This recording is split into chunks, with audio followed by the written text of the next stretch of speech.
Hello everyone. हमने last chapter में देखा था कि हेयोंग जू से कहती है तुम इसे भूल जाओ और अपनी लाइफ को आराम से जियो। यह सुनकर जू गुस्से में कहता है यह डिसीजन लेने वाली तुम कौन होती हो। तो हेयोंग कहती है जू हेवन अपनी सिस्टर की बात सुनो, आइए इसे इसी तरह से करें। तो यह सुनकर जू हंसते हुए कहता है वह प्रेग्नेंट है। तो यह सुनकर हेयोंग सरप्राइज होकर कहती है क्या। उसके बाद फिर हेयोंग कहती है तुम झूठ बोल रहे हो राइट। तो जू कहता है मुझे झूठ क्यों बोलना चाहिए। तो यह सुनकर हेयोंग अपने माथे पर हाथ रखकर कहती है ओ माय गॉड। फिर जू सीरियस होकर कहता है मेरा इसे अबॉर्ट करने का कोई इरादा नहीं है, इसलिए सर्जरी के टॉपिक पर डिस्कशन करने की कोई आवश्यकता नहीं है। यह सुनकर हेयोंग परेशान होकर अपने सर पर हाथ रखती है और कहती है तुम आखिर क्या कर रहे हो।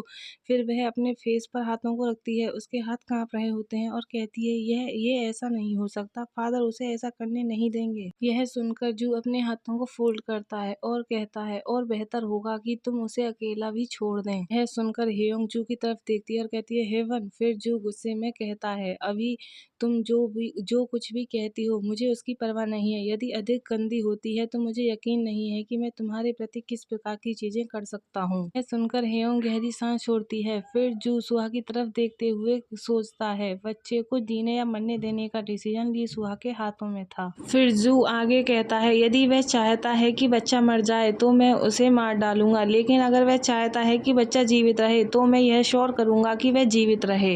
यह सोचकर जू अपने हाथ को क्लेंच करता है और आगे कहता है फिलहाल मैं बस वही कर रहा हूँ जो मुझे करने को कहते हैं। हमें 1 वीक का टाइम दिखाया जाता है जहाँ पर ली सुहा ने अपनी आंखें खोली होती हैं। तो जू कहता है 1 वीक के बाद ली सुहा को होश आ गया। सुहा की आंखों को खुला हुआ देखकर जू जल्दी से कहता है ली सुहा, लेकिन सुहा कोई आंसर नहीं देता और वह जू की तरफ देखता भी नहीं है। तो फिर जू आगे कहता है हालांकि उसकी आंखें ही खुली थी और वह अबनॉर्मल स्टेट में दिखाई दे रहा था, वह एक सांस लेती हुई लाश की तरह था। फिर डॉक्टर आकर ली सुहा को चेक करते हैं। फिर डॉक्टर गेट को बंद कर जू के पास जाकर कहता है सबसे पहले मुझे संदेह था कि अत्यधिक ब्लीडिंग के कारण माइंड डैमेज हुआ है। यह सुनकर जू परेशान होते हुए कहता है तो फिर अब क्या हुआ है। तो डॉक्टर कहता है टेस्ट के रिजल्ट से पता चलता है कि माइंड क्लियर है, तब मैं केवल सस्पेक्ट कर सकता हूँ कि इसका रीजन साइकोलॉजिकल इशू हो सकता है। फिर वह अपने टैब पर टैप करता है और कहता है मैं साइकोलॉजिकल ट्रीटमेंट भी प्रोवाइड कर सकता हूँ, लेकिन मैं केवल एक आंतरिक डॉक्टर हूँ। तुम्हें उसकी कंडीशन सटीक आकलन करने के लिए साइकोलॉजिस्ट से परामर्श लेने की आवश्यकता है। फिर डॉक्टर आगे कहता है हमें उनके थॉट और इमोशंस को एनालाइज करने की आवश्यकता है। फिर सीन शिफ्ट होता है और हमें जू को साइकोलॉजिस्ट के पास दिखाया जाता है। साइकोलॉजिस्ट कहती है यह एक डिस्ट्रेस डिसऑर्डर है। फिर वह आगे कहती है मरने के लिए बार बार आवेग, आत्महत्या करने के लिए विशेष प्लान्स बनाना और प्रयास करना, एक्सट्रीम हाइपरसोमिया और लो स्टेमिना, भूख और वेट में कमी, यह डिप्रेशन के एक टिपिकल सिम्टम है। फिर वह आगे कहती है यदि वह अपने गार्डियन को रिस्पॉन्ड नहीं दे रहा है या बात करने में कोई इंटरेस्ट नहीं दिखाता है, यह अत्यधिक स्ट्रेस के कारण होने वाली अस्थायी संज्ञानात्मक हानि के कारण है। फिलहाल काउंसलिंग करना इम्पॉसिबल है, चूंकि वह प्रेग्नेंट है। तो चलिए मेडिसिन के माध्यम से उसका ट्रीटमेंट करना जारी रखें जिससे फीट्स पर कोई असर नहीं पड़ेगा। फिर हमें दिखाया जाता है कि वह डॉक्टर सुहा का अल्ट्रासाउंड करती है और उससे कहती है ली सुहा क्या तुम इसे देख सकते हो। डॉक्टर चोई भी यह देख रहे होते हैं। फिर वह डॉक्टर आगे कहती है यह प्लेसेटा है, फीट्स यही है, अभी 12 वीक हैं, लेकिन सुहा कोई रिस्पॉन्ड नहीं करता। तो फिर डॉक्टर चोई कहते हैं सुहा तुम अपने चाइल्ड को देखकर कैसा फील कर रहे हो। तो सुहा बिना कोई रिप्लाई देते हुए कहता है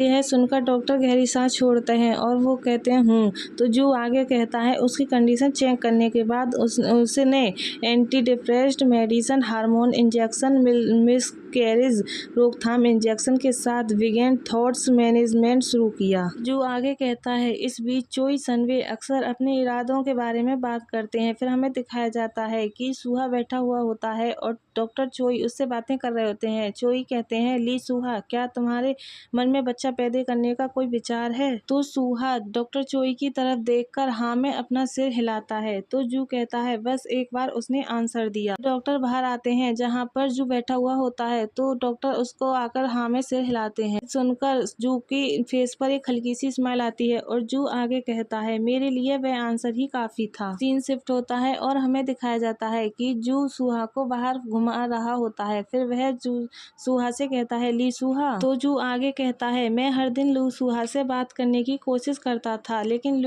ली सुहा जू को कोई आंसर नहीं देता। जू सैड होते हुए कहता है ली सुहा ने चुप रहा और मुझे नजरअंदाज करना चुना। ऐसा लग रहा था मानो उसके चारों ओर कोई इनविजिबल वॉल हो और किसी को भी अंदर घुसने का अलाउड नहीं है। फिर जू सैड होकर गहरी सांस लेता है और कहता है मैं वेट करूंगा, प्लीज मेरी बात सुने, मेरी ओर देखो और मुझे से कुछ पूछो, मुझे बहाने बनाने का मौका दो, यह सबसे अच्छा है, मैं करना चाहता हूँ। सीन शिफ्ट होता है। फिर हमें हॉस्पिटल का सीन दिखाया जाता है जहाँ से जू के बहुत तेज चिल्लाने की आवाज आती है तुम क्या कर रहे हो। मैं हॉस्पिटल के अंदर का सीन दिखाया जाता है जहाँ पर जू एक गार्ड का गले पकड़ कर खड़ा हुआ होता है और वह गार्ड घबराते हुए कहता है वह एक नर्स और एक बॉडीगार्ड उसे टहलने के लिए बाहर ले गए, कई घंटों से मेरा कॉन्ट्रैक्ट टूट गया है। सुनकर जू गुस्से में अपने दांतों को पीसते हुए कहता है मैंने अपने गार्ड को नीचे जाने दिया। सुहा गायब हो गया विदाउट ए ट्रेस।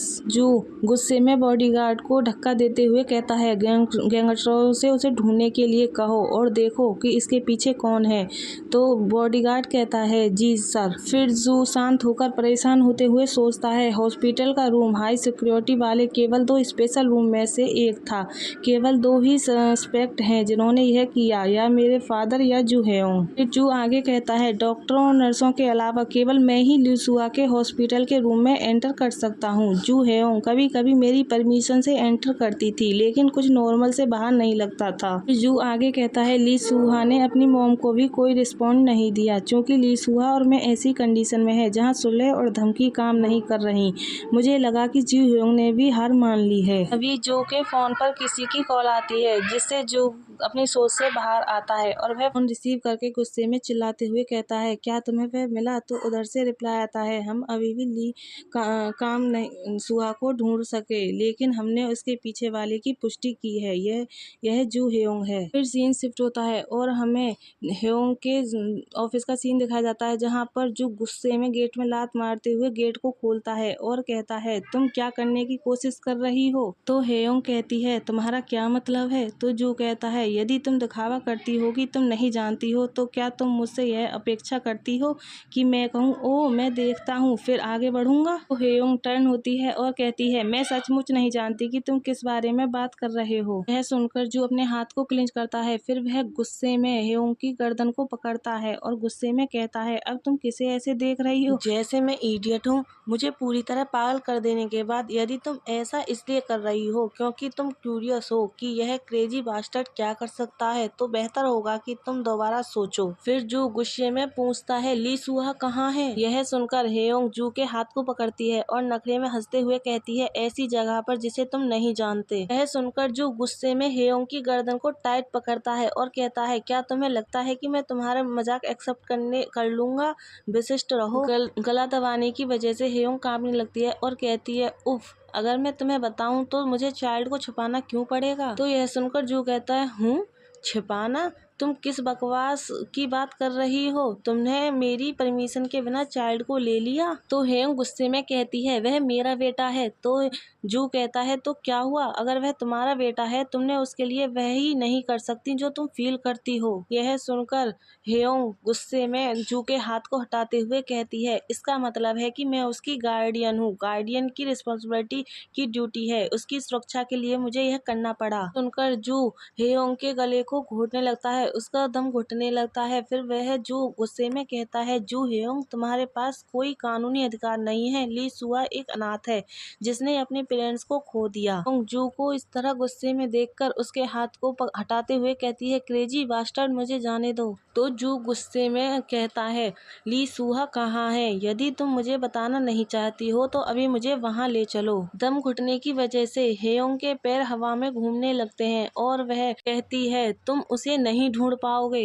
यह सुनकर जू कहता है नहीं, मुझे उसे ढूंढना ही होगा। अगर मैं उसे नहीं ढूंढ पाया तुम ही मुसीबत में पड़ जाओगी। जू हेयोंग को सांस लेने में परेशानी हो रही होती है, जिसकी वजह से उसका बॉडी कांपने लगती है और वह कांपती हुई आवाज में कहती है, बस हार मान लो जू हेवन। क्या तुम सोचते हो कि तुम पावरफुल हो? तुम बस हमेशा की तरह अपने फादर के पीछे छुप जाओगे।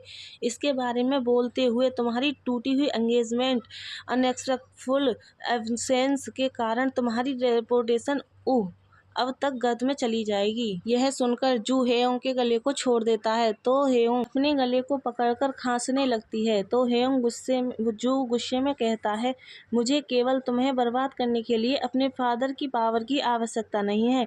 क्या मुझे कुछ गैंगस्टर को खरीदने से शुरुआत करनी चाहिए जो अपने तो में अच्छे हों एंड रियली में तुम्हारे साथ वह सब करें। यह सुनकर हेयोंग जू की तरफ देखती है और कहती है, नहीं, तुम ऐसा नहीं करोगे। जैसा कि तुम जानते हो यह तरीका सबसे खराब नहीं है। तो यह सुनकर जू कहता है, जिसने हर उस चीज को सबसे खराब बना दिया जो सबसे खराब नहीं थी, वह तुम ही हो। फिर वह गुस्से में कहता है, यह आखिरी बार है जब मैं पूछ रहा हूँ, ली सुआ कहाँ है? यह सुनकर हेयोंग जू की तरफ देखती है, वह कोई भी आंसर नहीं देती। हेयोंग के नेक पर जू के हाथ के निशान बन जाते हैं। हेयोंग को इस तरह शांत देखकर जू टर्न होता है और सोचता है वह रियल में बात न करने का प्लान बना रही है, फिर उससे बात करने में अपना टाइम बर्बाद करना मेरे लिए बेकार होगा। यह सोचकर जू वहां से जाने लगता है। तभी हेयोंग अपनी खड़ी होती है और डेस्क पर हाथ रखकर जोर से चिल्लाते हुए कहती है, अगर मैंने उसे छिपाया नहीं होता तो फादर ने उसे ऑपरेटिंग टेबल पर रख दिया होता। फिर वह आगे कहती है, यह बच्चे से छुटकारा पाने के लिए पर्याप्त नहीं है, वह तुम्हारा फायदा उठाने के लिए भी उसका इस्तेमाल करना चाहता था। तुम ऐसा कैसे होने दे सकते हो? मैंने तुम्हारी जगह उस बच्चे को बचाया जो कंडीशन को समझ नहीं सकता। गाइज, हमारा चैप्टर यहीं लास्ट होता है। आई होप आप सब लोगों को पसंद आया होगा। पसंद आया हो तो लाइक, सब्सक्राइब एंड कमेंट करें।